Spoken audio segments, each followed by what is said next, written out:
بسم اللہ الرحمن الرحیم۔ السلام علیکم ورحمۃ اللہ وبرکاتہ۔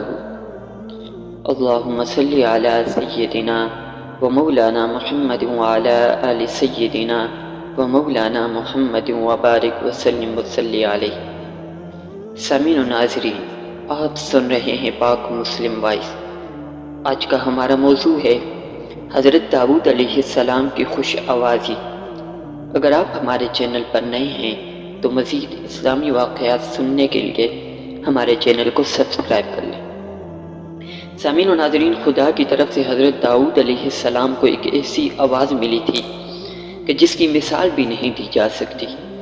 جس وقت آپ طرز اور سوز کے ساتھ تلاوت کرتے تھے، آپ کی آواز فضاؤں میں جاتی تو پرواز کرنے والے پرندے اپنی اڑان بھول کر آپ کے ساتھ تلاوت کرنے لگتے تھے، اور اسی طرح شجر و حجر، سحر و شب اور پہاڑ بھی آپ کے ہمراہ ذکر کرتے رہتے تھے۔ امام اوزاعی رحمۃ اللہ علیہ سے منقول ہے، حضرت عبداللہ بن عامر رضی اللہ عنہ نے ہمیں ایک ایسی حدیث سنائی کہ خدا تعالیٰ نے حضرت داؤد علیہ السلام کو جتنی خوبصورت اور سریلی آواز دی تھی، اس طرح کی آواز اور کسی کو نہیں دی۔ جس وقت آپ تلاوت کر رہے ہوتے، آپ کی آواز سننے کی غرض سے پرندے اور وحشی جانور آپ کے آس پاس کھڑے ہو جاتے تھے۔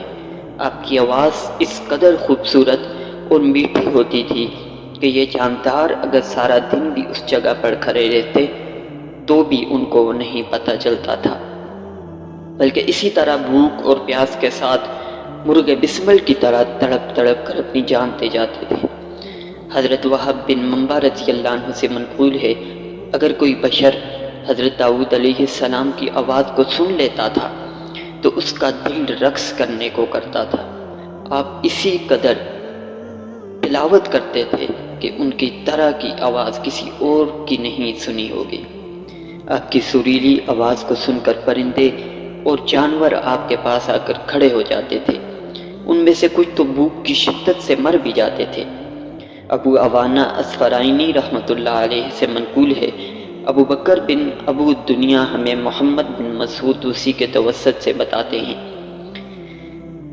کہ مجھے سبی نے بتایا کہ حضرت امام مالک رضی اللہ عنہ سے روایت ہے، جس وقت حضرت داؤد علیہ السلام زبور کی تلاوت کر رہے ہوتے تھے تو آپ کے حسن صورت کے عالم سے قواری دوشیزاؤں کے پردے پھٹ جاتے تھے۔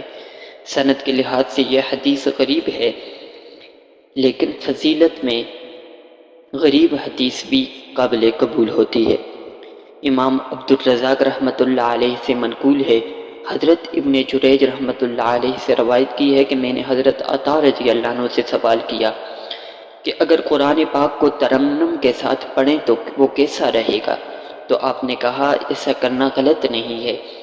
پھر میں نے حضرت عبید بن عمر رضی اللہ عنہما کو یہ کہتے ہوئے سنا تھا کہ زبور کی تلاوت کرتے وقت حضرت داؤد علیہ السلام موسیقی کے ساتھ بجانے والا آلہ لے کر اس کو بجاتے تھے اور ساتھ تلاوت کرتے تھے۔ آپ کی آواز اس کے ساتھ ٹکرا کر واپس پلٹ آتی، جس کی وجہ سے آواز اور سریلی لگتی اور آواز میں سوز پیدا ہو جاتا، اور آپ کی مرضی بھی یہی تھی کہ خود بھی روئیں اور آپ کے ساتھ دوسرے بھی روئیں۔ اللہ کریم ہم سب کو قرآن مجید اسی طرح خوبصورت آواز کے ساتھ پڑھنے کی توفیق عطا فرمائے جس طرح پڑھنے کا حق ہے۔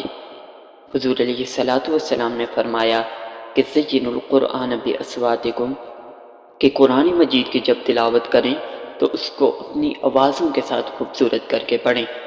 اس واقعہ سے ہمیں یہ سبق ملتا ہے کہ ہم قرآن کی تلاوت جب بھی کریں تو خوبصورت آواز میں کریں۔